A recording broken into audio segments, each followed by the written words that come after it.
अगं दीदी, आमच्या अंमलला खूप रामाचं मोठं मंदिर, तिथे रामनवमीचा उत्सव इतका सुंदर व्हायचा की विचारूच नको.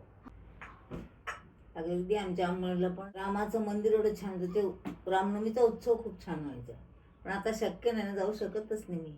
कशाला काळजी करते. आता रामनवमीची स्पेशल भजन कॉन्सर्ट नाशिकमध्ये होणार आहे आणि ते सुद्धा गेटवे बाय ताजमध्ये. आणि त्याचं टायमिंग तर इतकं सुंदर आहे, संध्याकाळी 6 ते रात्री 10, म्हणजे एकदम फ्लेक्झिबल, कोणी पण येऊ शकतं त्या वेळात. आणि कॉन्सर्ट म्हणजे त्याच्यात सगळेच जाऊ शकतात, त्याच्यामुळे काळजी घ्यायचं कारणच नाही. अरे वा, म्हणजे आता कुठे जायची गरज नाही काही नाही, मी पण येऊ शकते नाही ते त्याच्यात सामील होऊ शकते. आणि तुम्हाला सुद्धा या भजन कॉन्सर्टमध्ये सहभागी व्हायचं असेल तर तुम्ही सुद्धा live.fizma.com या वेबसाईटवर जा आणि तुमचे तिकीट बुक करा.